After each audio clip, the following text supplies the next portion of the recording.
Hello everyone and welcome to week 4 of Poll 205 Women in Politics. This week we're going to be discussing all kinds of different types of backlash to feminism, and we're going to begin by talking about one group in particular, known as men's rights activists. So in today's lecture I'm going to try to give you a real brief overview of who men's rights activists, or MRAs, who they are. We're going to talk about the MRA ideology and this concept of male disposability.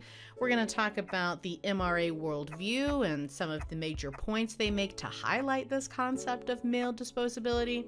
As a quick content warning, we will be discussing some topics related to self-harm, suicide, and domestic violence. So if those topics are sensitive to you, do be sure to check out the chapters in this video to see when and where they are discussed. We're going to talk about some broader social and cultural phenomenon with respect to gender, such as the invisibility of gender in society, the various extremist movements that have arisen from both the MRA and feminist camps. And then we're going to conclude this lecture by talking about whether it's possible for feminists and MRAs to get along. Can they ever combine forces to create a really powerful contemporary gender rights movement? Before we begin, I want to start with a stop and think moment. I want you to take a moment to reflect on your initial reaction to this idea of a men's rights activist or a men's rights movement. Before we get into the content of this lecture, I want you to think about, are there any examples of men being oppressed by their gender roles in society today? Do you think that contemporary feminism excludes issues that are important to men? So try to think of some examples of men being oppressed by their gender roles. What way does that manifest in society? What does that look like? Now be sure to jot down your answers here as you reflect, because I'm really excited to read about what your reactions are in the discussion boards this week. But go ahead and take a moment to pause the video, stop and think, write down your answers to these prompts before proceeding with the video. Now, a lot of what we're going to discuss today is based upon the 2016 documentary, The Red Pill, which investigates the growing men's rights movement in the United States. In this documentary, there are a bunch of interviews with MRAs and various feminists. The principal talking points of MRAs are discussed in detail. I think that this is a really intriguing documentary. It's completely free to watch. There is a link to this film in this week's module. It's optional, but I do encourage you to watch this documentary if you have time. I think it really helps provide some additional context to the things that we're discussing this week. There are some controversies with this film, however. I think the film was primarily financed by a prominent men's rights activist group, and that has led some people to question the objectivity of some of the issues that are discussed in this documentary. So do keep that in mind, right? This documentary was funded and financed by MRAs themselves, so the extent to which it is purely objective may be questionable, but at the end of the day, I leave that to you. Now let's talk a little bit about the origins of men's rights activism before we go much further. The men's rights activist movement that we know today is broadly understood as backlash to second wave feminism. It rejects the feminist narrative that men are privileged in society, that they benefit from patriarchy. The movement gains a lot more traction in online spaces in the early 2000s, and as you can see here, one really popular aspect of men's rights activism has been the co-opting of this red pill, blue pill metaphor that was popularized in the 1999 science fiction film, The Matrix. For those of you who haven't seen The Matrix, again, it's this sci-fi film that takes place in this dystopian future where essentially all of humanity is unknowingly trapped inside this reality simulation known as The Matrix. And so the film really centers on these themes of reality and perception and control, so you can see the obvious kind of political appeal here. But essentially what the film centers on is this concept of like the red pill or the blue pill. So by taking the red pill, you can wake up and see the world for how it really is. This path is more difficult, but you're in control. You have autonomy. You have agency. The blue pill, on the other hand, represents this mantra of ignorance is bliss. It represents a denial of the self and conforming to society and losing your autonomy, losing your agency. It is worth noting the Wachowski sisters, the directors of this film, have spoken very publicly about how the story of The Matrix is a transgender allegory, which is rather ironic considering that this symbolism has been co-opted by MRAs in order to promote messages of patriarchy and misogyny. I also want to talk about some key texts that were critical to this movement. So much as the feminine mystique was a seminal text for second wave feminism, the myth of male power is similarly a seminal text for the men's rights movement.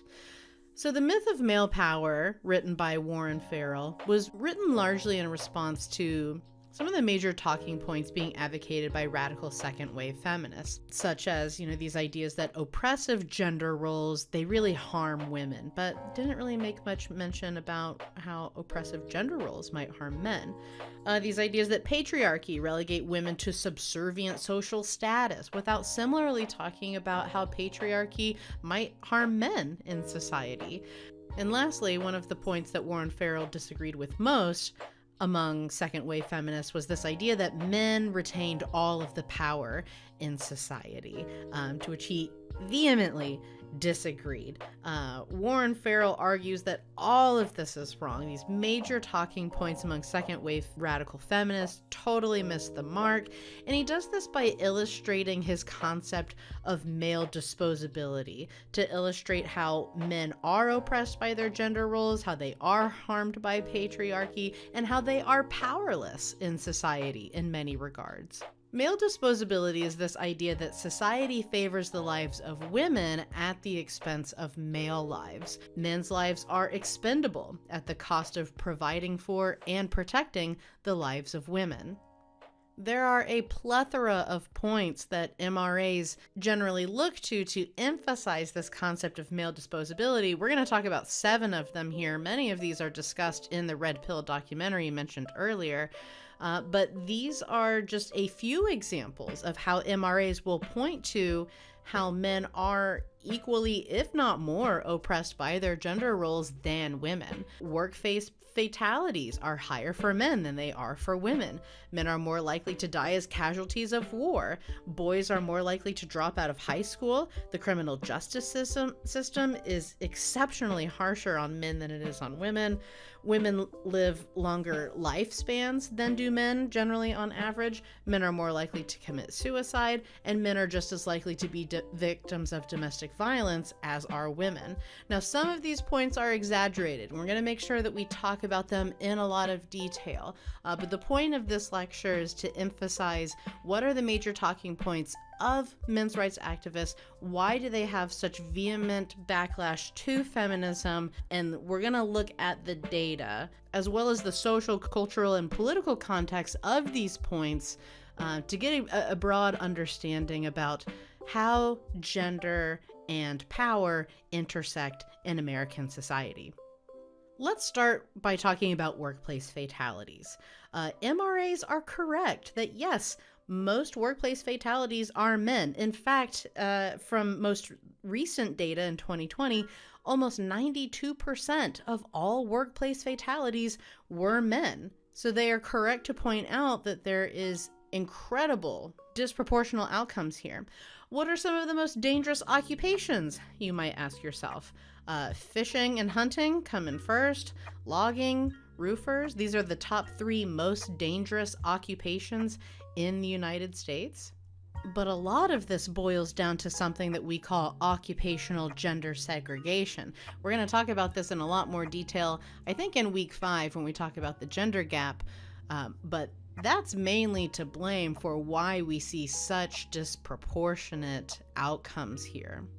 Let's look at the gender breakdown of these industries. Fishing and hunting is a 91% male-dominated occupation. Logging is a 99% male-dominated occupation. Roofers, a 97% male-dominated occupation. So it's intriguing here that the most dangerous occupations also happen to be those that are the most male-dominated. In fact, the media that we consume and our entertainment often glorify the masculinity that's required for some of these most dangerous positions. I mean, these here are just great insight into the American cultural narrative that we have on masculinity and toughness. It's deeply rooted in historical, social influences. I mean, these narratives emphasize the physical strength and endurance of men, their emotional stoicism, their self-reliance and independence, their societal role as the protector and the provider, that strong men are courageous and they're not afraid to take risks and they're competitive, right? So even the media that we consume reinforces this cultural narrative about what a man ought to be. Early childhood socialization is also largely responsible for the occupational gender segregation that we see among adult Americans as well. So we're going to have a whole week to talk about this in more detail, but I did want to introduce you to this concept early. From a very young age, we generally socialize young boys to think about physicality and toughness equaling strength and purpose and identity, and that asking for help or displaying emotion generally is considered a weakness or a failure of one's own self-reliance and independence. Meanwhile, gender roles for women have changed significantly over the last few decades. I mean, a major talking point of second wave feminists was the very idea of conforming to your traditional gender role was a failure. The idea of only deciding to have children and only deciding to be a homemaker, that in itself was a weakness and a failure and a rejection of progress. Again, that's why we see such strong attitudes in the red pill women or the trad wife movement, because second wave feminists were so critical of women who chose to live those traditional oppressive gender roles, in their opinion. So for second wave feminists, right, going to college, starting a career, prioritizing your professional life, that was strength. That was purpose. We have not seen men undergo a similar gender revolution in rejecting their traditional gender roles, which plays in a lot to the principles of men's rights activism. And a lot of people argue that we can learn a lot about the different toys and activities that we assign to young boys and girls, how that plays a role in our gendered childhood socialization as well. A really fascinating study from 2018 found that boys were 4 times more likely to desire a things-oriented career. So here we're talking about things like being an engineer or a mechanic or building things, doing things with your hands, working with things, whereas girls were 3 times more likely to desire a people-oriented career. For instance, being a teacher or a doctor, any type of career or industry that involves nurturing, caring, or looking after people. So again, this early childhood socialization has a lot to do with occupational gender segregation that we see among American adults in the labor market. To really emphasize this point about how gender roles and societal expectations really go hand in hand, I wanted to share one more study that illustrates that society's emphasis on boys needing to be masculine is so severe that it can lead to something known as compensatory behaviors. So this 2011 study, male participants were placed into 2 different conditions, right? 2 different experimental conditions. So one group of men were tasked with braiding hair, which was denoted as a feminine task, and the other group of men were placed into an activity where they would braid rope, which was denoted as a gender neutral task. Afterwards, the participants were allowed to choose a new activity. Would you like to now hit a punching bag, or would you like to do a puzzle? And as you can imagine, men were twice as likely to want to hit the punching bag after braiding hair compared to 25% of men who braided the rope. And so the authors here, these psychologists, point out that aggression is a manhood restoring tactic. So to return to this point that MRAs make, that men's lives are disposable because they are more likely to work in these occupations and industries that are more deadly. Yes, we find evidence for that. That is true. That is a empirically true statement. But it's not because of second wave radical feminists that this is true. This boils down to gendered societal expectations that we hold for young boys and young girls. It has a lot to deal with the dichotomy of gendered socialization that we have in our society generally, right? This is not a function. What MRAs will generally say is that the reason that these things exist is because of women, and that's simply not the case. There are broader structures here with respect to our society and our culture that are to blame for workplace fatalities disproportionately falling on the shoulders of men. A second point that you'll hear MRAs make is that men are more likely to be casualties of war. Here's a screenshot directly from the film with respect to American casualties of war since the Korean War. And as we can see here, the numbers fluctuate between 95 to 99% of all casualties of war being male. Almost all military war deaths are men. Yes, that is true. But what are the reasons for this precisely? Well, one, we can think about the selective service or the draft that only applies to men. So there is gender segregation there. MRAs often use this point to illustrate that men's lives are disposable. But we have to understand the context of what we're looking at here. The United States government did not even allow women to serve in military combat roles until 2016. And since then, two major developments have occurred. In 2017, Congress established the National Commission on Military, National, and Public Service to reevaluate the selective service system, which recommended that women also be required to register for the draft, right? If we want true gender equality, we cannot have laws in this country that only apply to men or only apply to women. So many considered this action to be a step in the right direction for gender equality. However, in December 2021, Congress stripped this recommendation from the defense spending package. In fact, one of the most vocal opponents on this issue was Representative Marjorie Taylor Greene from the state of Georgia. Now, for those of you who don't know me, I'm originally from the state of Georgia, so anytime I have an opportunity to talk about Georgia politicians, it's gonna happen, so prepare yourself for that. Now, if you've never heard of Marjorie Taylor Greene, or MTG as she's known in political circles, she's perhaps one of the most notorious politicians currently serving in the House of Representatives. From her conspiracy theories about Jewish space lasers being responsible for American wildfires to her incredible campaign advertisements featuring her blowing up cars with the word socialist spray painted on them.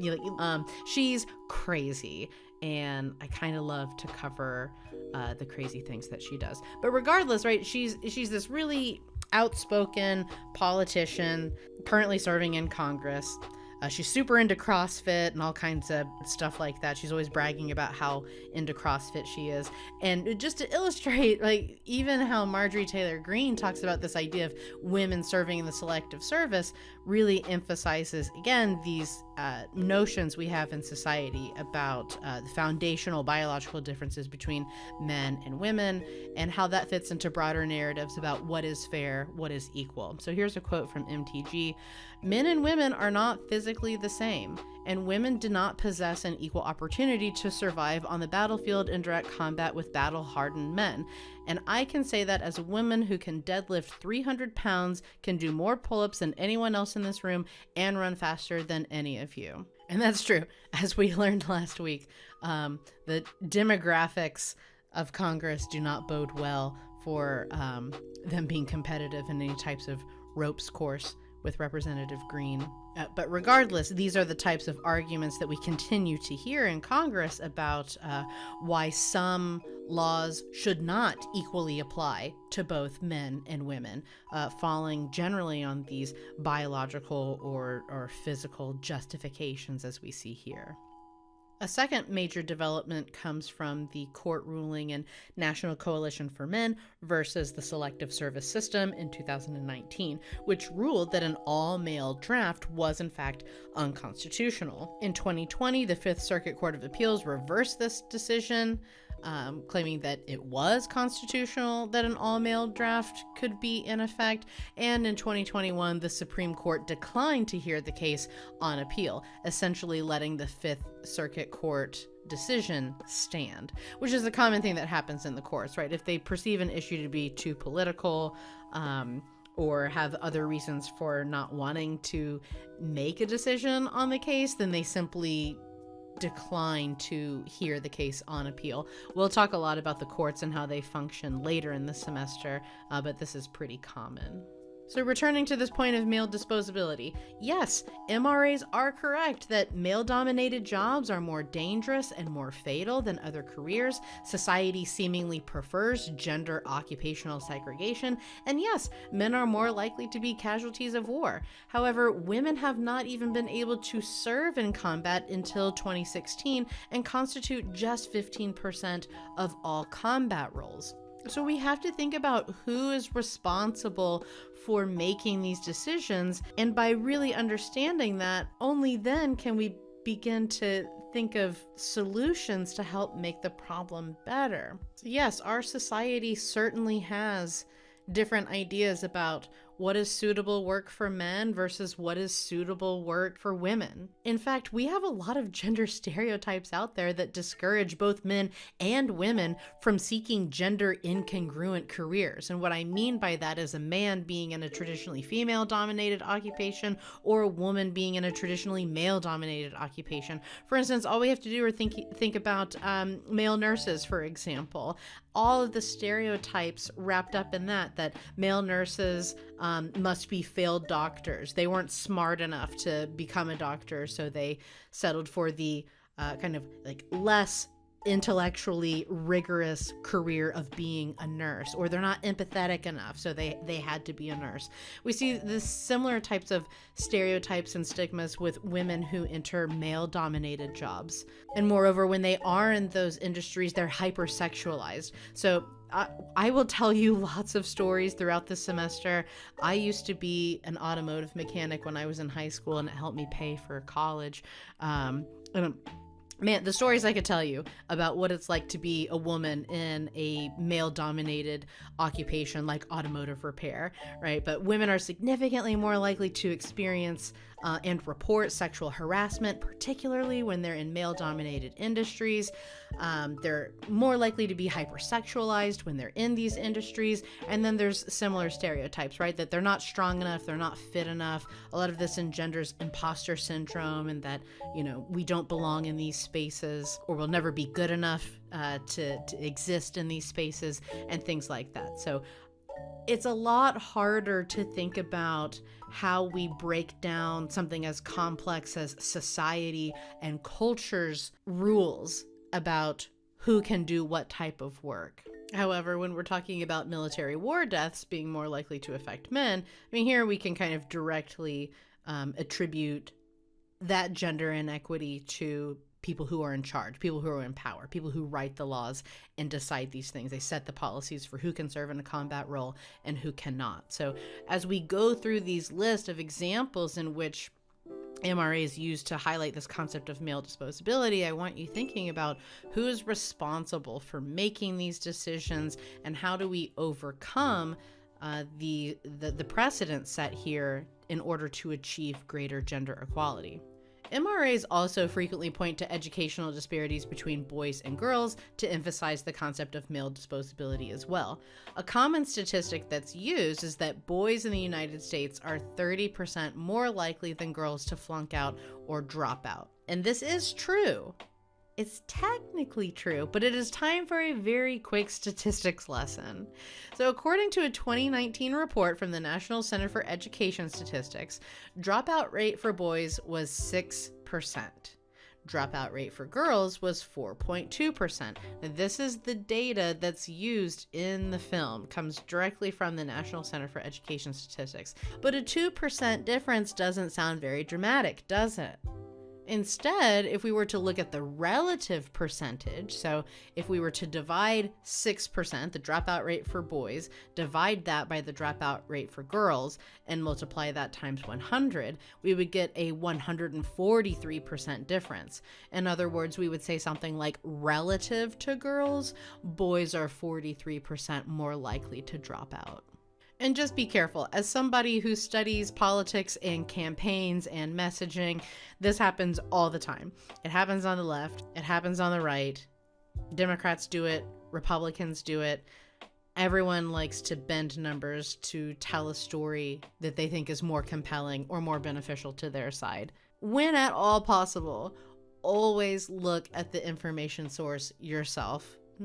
Don't let other people interpret that for you, because generally they have an agenda of their own. So yes, over the last few decades, girls drop out at lower rates than boys, but the percentage differences are small, and the numbers in general are trending downward significantly. If we were to compare this to dropout rates from the 1970s, we would be looking at approximately a 15% dropout rate for both boys and girls. So we have made great progress for both boys and girls over the last few decades. But this is not to say that we're dismissing this point entirely. We can look at additional statistics, and they are frightening. About 88% of girls graduate on time compared to just 82% of boys. Boys are more likely to be punished in school for misconduct, suspended, or expelled. There's extensive data on this. Boys are more likely to be held back a grade, and only 24% of teachers are men. There is a lot of data to suggest that boys are fundamentally treated differently in school than are girls. A lot of this boils down to the fact that education, we generally perceive that to mean something differently for boys than girls.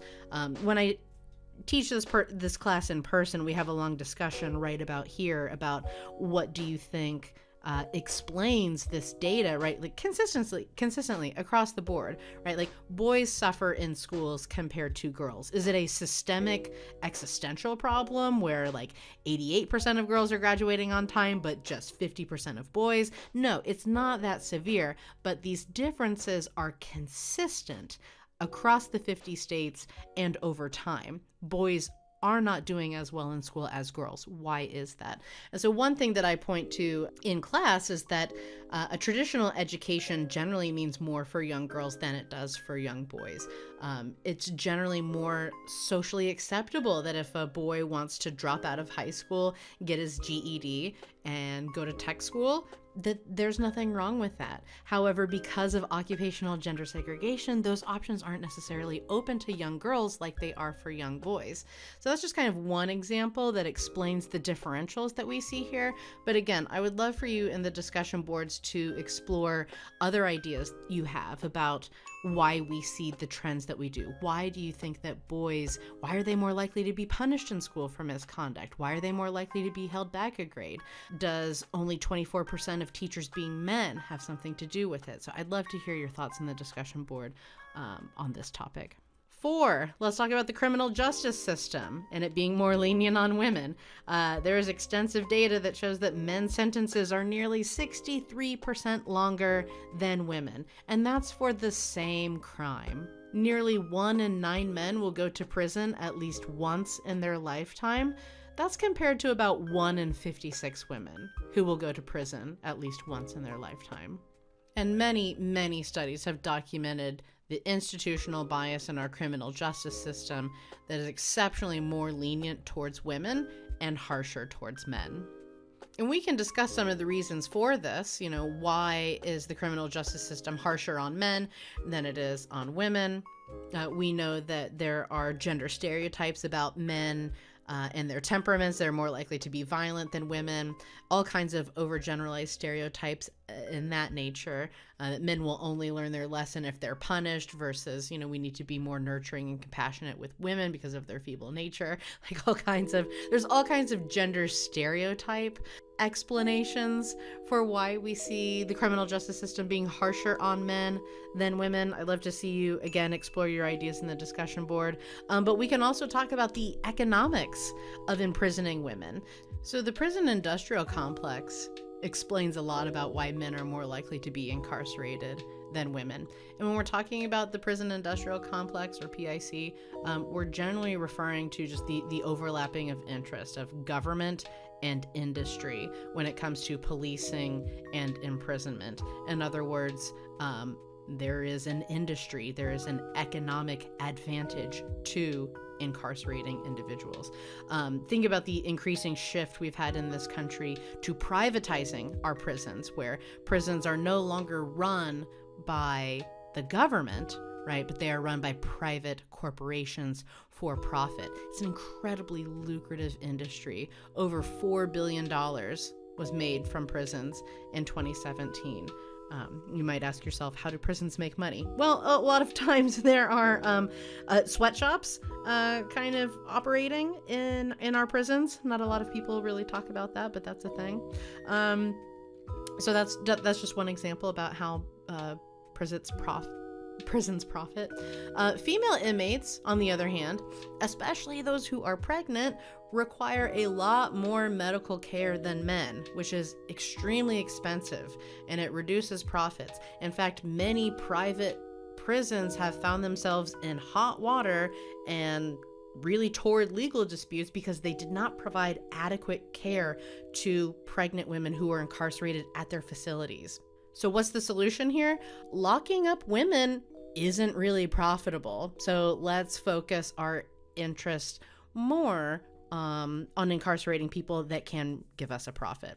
And that sounds really dark and really draconian, but my job here as a political science professor is to show you the kind of dark, evil side of society and politics and the things that are going on in this country. Just last week, we were talking about coerced sterilization of immigrants in our detention facilities. Unfortunately, this stuff happens, but we have to know about it before we can do something about it. So that is my main mission in this course, is to teach you about these things that are going on. Now let's talk about the gender gap in lifespan. The average American male lifespan is approximately 76 years old. Compare that to the average American female lifespan, which is 81 years old. And that's kind of a significant difference.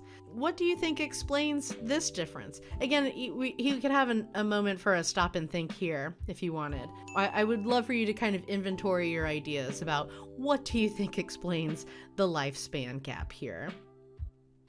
We could have a field day just trying to answer this question. There are so many different types of answers to this question. We could focus on biological explanations, that scientists believe that estrogen in women helps combat heart disease. Some studies suggest that women might have stronger immune systems than men. There's also crazy studies out there about how once a woman becomes pregnant, that fetal cells can pass from the baby to the mother during pregnancy and can remain in her body for decades.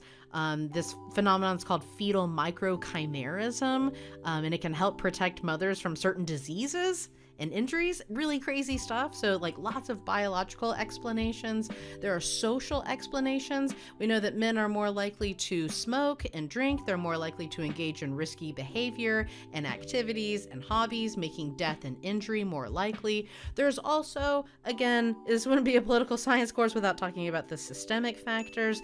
All kinds of terrifying studies that show really heartbreaking things, like doctors spend significantly less time with male patients. Doctors offer male patients significantly briefer explanations of their diagnoses than they do with female patients. Men tend to see doctors much later in the progression of an ailment, generally when the condition has become too severe to bear any longer. Men with traditional views on masculinity are significantly less likely to report visiting a doctor. To really illustrate this point, if you're into watching weird, gross medical TV like I am, just put on any episode of Dr. Pimple Popper. I dare you. You will see, generally, you will see to this third point here, men tend to see doctors much later in the progression of an ailment. You will generally see this play out much more with men on the show than do women. And I'll just leave it at there. I was going to do some clips of the show in this lecture. Maybe I shouldn't do that. I don't want to gross you out too much. But there are all kinds of biological, social, and systemic factors to blame here when it comes to lifespan. Again, this is not because of second wave radical feminists, right? We cannot attribute the male disposability we see here in the medical industry to second wave radical feminists, right? There are much broader features at play here. 6. Men are more likely to commit suicide than are women. Yes, this is true. According to the American Foundation for Suicide Prevention and their 2020 report, men are nearly 4 times more likely to die from suicide than are women. And a lot of that boils down to method. Men are significantly more likely to die from suicide because they utilize more lethal methods like guns, whereas women tend to use less lethal methods like drugs or cutting. Though this is not necessarily the same when we look at adolescent suicide. Young girls are increasingly more likely to attempt suicide than are young boys. And a lot of this has been attributed to internet culture and unrealistic beauty standards and the rise of social media, and the significant impact that this has had on young girls' self-worth, their body image, and their confidence. Now, the last point I wanted to point out that MRAs will generally make are that men are just as likely to be victims of domestic violence as are women. Here's a screenshot directly from the documentary that states in the US, 1 in 3 women and 1 in 4 men will experience physical violence by an intimate partner in their lifetime. And then we've got the source here from the CDC, the Centers for Disease Control, National Intimate Partner and Sexual Violence Survey from 2010. And again, like I said earlier, it's always best to just go to the source of the report yourself. And that's what we're going to do here. While that previous statistic is true, that 1 in 3 women and 1 in 4 men will experience physical violence by an intimate partner in their lifetime, this includes literally any type of physical confrontation, from shoving, slapping, to broken bones. Any type of physical confrontation. And it's worth breaking these down in more detail. Let's look at the gender gap here. 44% more women reported feeling fearful in their domestic relationships. 40% more women responded feeling concerned for their safety in their domestic relationships. And 35% more women reported experiencing PTSD as a function of their domestic relationships. So yes, while it should not be disregarded that men also experience these things, it is worth noting that the magnitude of women who report intimate partner violence is significantly higher. 1 in 7 women reported injury as a result of intimate partner violence, or IPV, compared to 1 in 25 men who reported injury as a result of IPV. For every 1 man that required emergency medical attention from IPV, 5 women did. And for every 1 man that required shelter from IPV, 6 women did. Again, it's not the point to have a suffering Olympics here to point out who has it worse or who has it better. Both MRAs and feminists should be outraged by these statistics. And there's plenty of progress both groups could make toward helping male victims of intimate partner violence. There is only 1 all-male shelter in the United States for IPV. And we're not even getting into men who have reported being turned away from shelters because of their gender or the stigma or shame they may feel for needing to seek help from an abusive partner. These are unacceptable. And as a society, we could do more to protect people from intimate partner violence regardless of their gender. So what we've attempted to do here in this video lecture is to point out some of the major arguments made by MRAs and address this concept of male disposability, and to further address this idea that men are oppressed by their gender roles. We've taken the time to look at 7 points in extensive detail. You may feel that MRAs have exaggerated some of these points, that they have bent data to support a particular narrative. Or you may have found some of these points to be completely ludicrous and to even put them on the same page as women's issues to be outrageous. But regardless, what we have done here is illustrated that yes, there are lots of different social, cultural, and political forces here that produce differential impacts for men and for women. And that kind of brings me to my summary slides that I want to go into. Let's talk about MRAs and feminists together. I think treating the human experience and our multitude of political and social ideologies as a binary or a dichotomy is inherently problematic, and it's just flat out counterproductive. Neither MRAs nor feminists are monoliths. A lot of things that, and by that I mean, they are not all the same. When you hear about MRAs in the news or on social media, you generally hear about this faction of men who hate women. That is not the case. MRAs are not monoliths. Not all MRAs hate women. Just as the same can be said for feminists. Not all feminists hate men.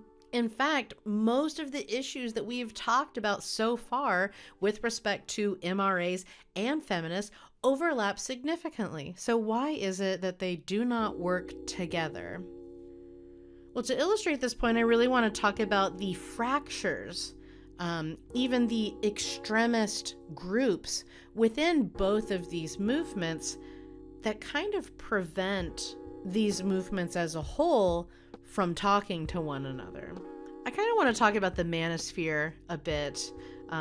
If you're familiar with this term, it generally refers to a collection of online communities, blogs even, that focus on issues related to men and masculinity. And often there is a critical stance towards feminism and societal expectations of men within the manosphere. And it encompasses, as you can see, a variety of movements and subcultures. And they each have their own perspectives and ideologies, some much more radical than others. Here's just a few. So first we have the men's rights activists, which we have just focused on, right? They're really advocating for men's legal and social rights.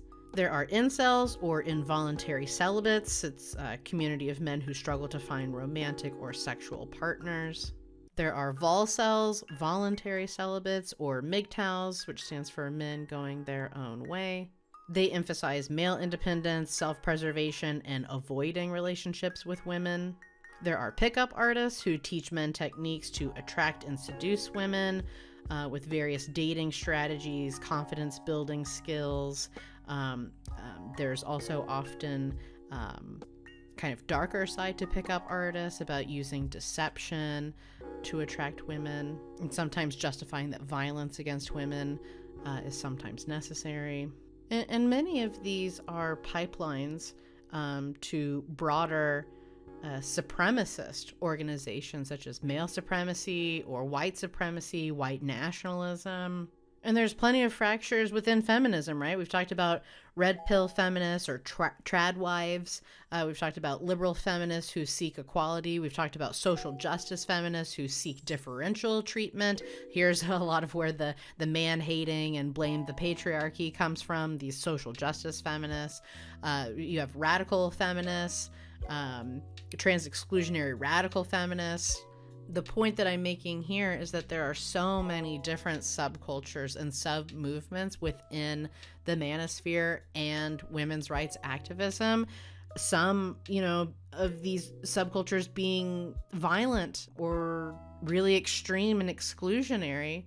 It inhibits both movements' ability to coalesce into one, because there are some movements within each of these spheres that are just so diametrically opposed to each other. So I think understanding the various fractures within each of these movements helps explain why there is a certain degree of unwillingness for, an MRA to ever work with a feminist, or for a feminist to ever work with an MRA, because there are, in fact, these radical, extreme, violent, even subcultures within these movements that are just existentially opposed to one another.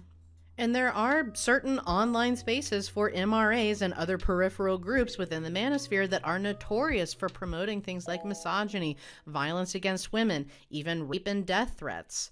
Young white men who engage in mass shooting sprees often leave behind manifestos citing MRA and/or incel ideologies. For these reasons, the Southern Poverty Law Center has even classified male supremacy as a distinct hate group subcategory in our country.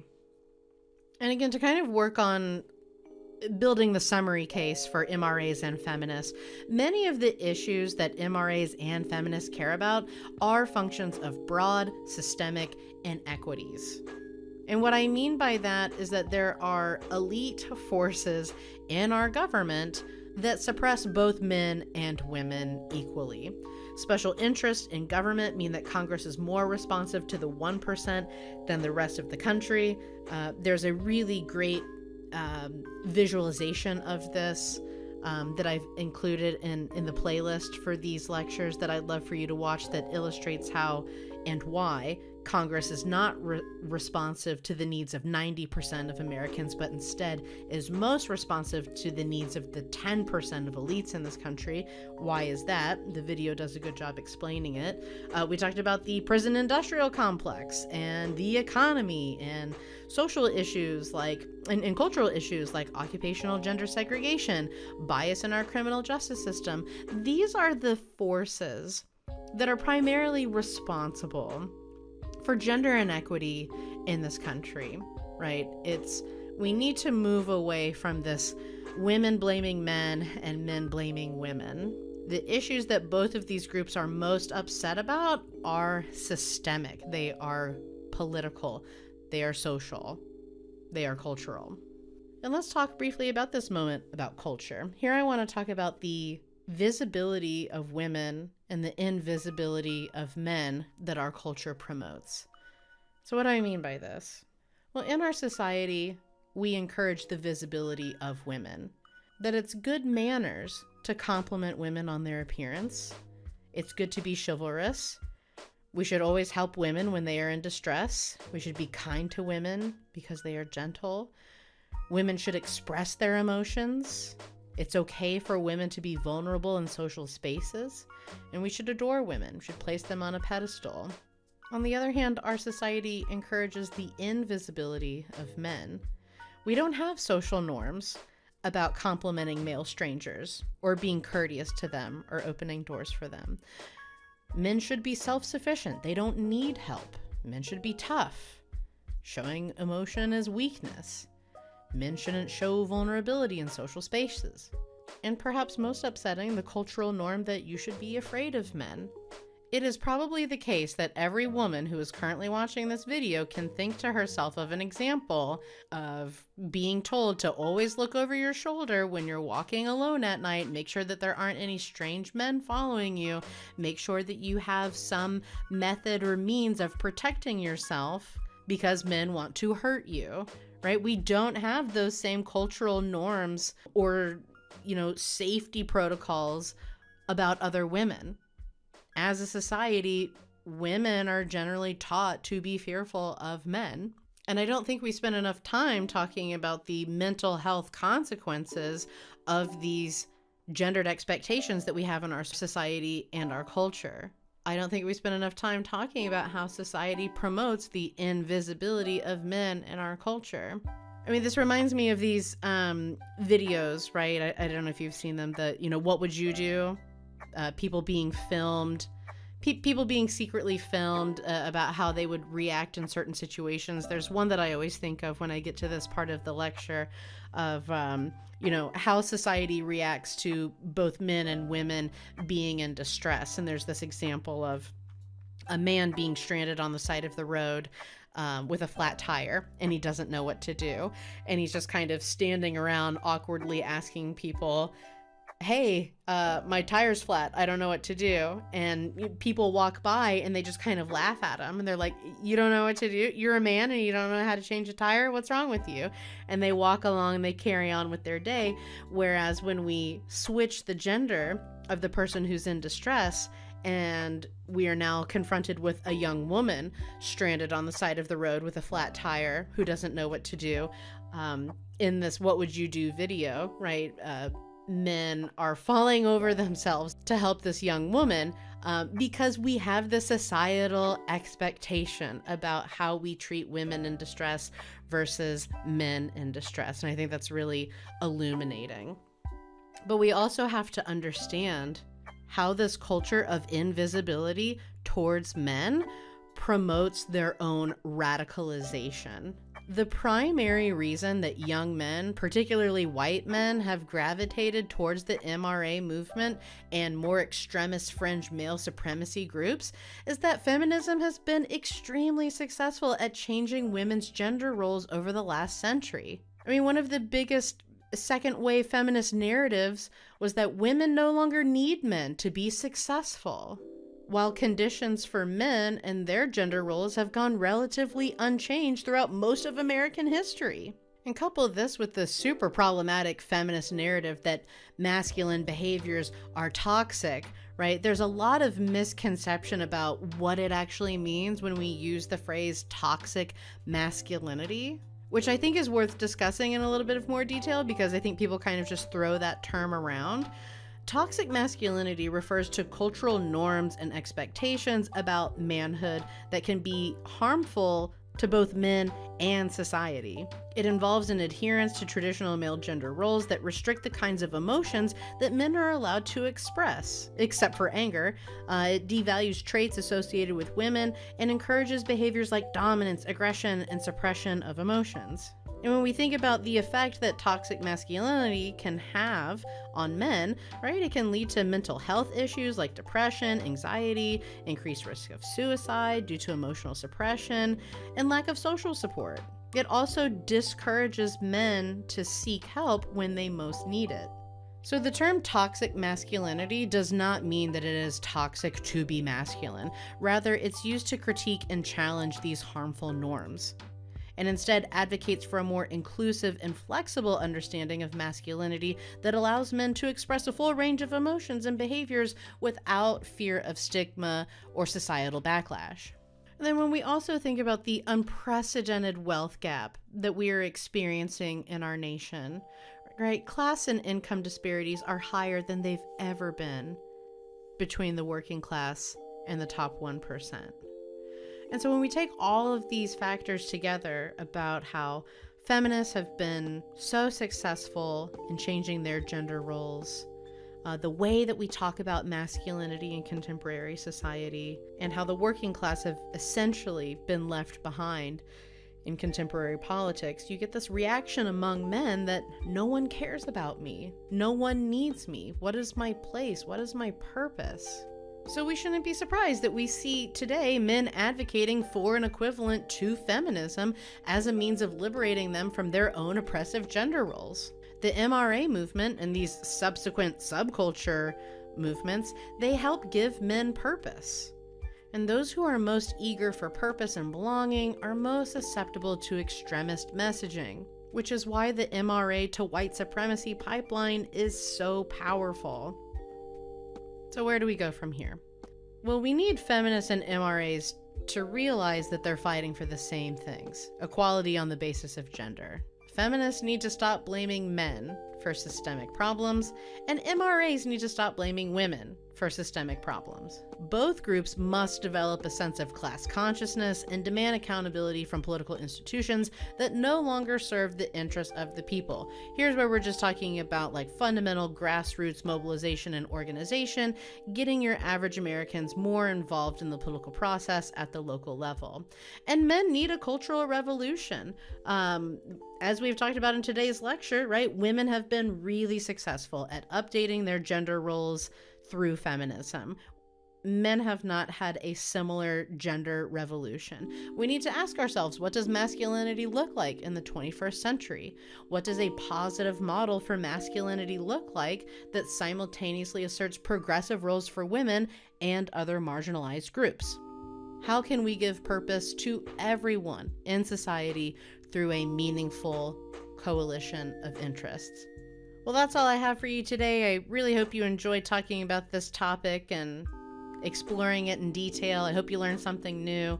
Really can't wait to see your thoughts in the discussion board. And as always, thanks for watching. I'll see you in the next one.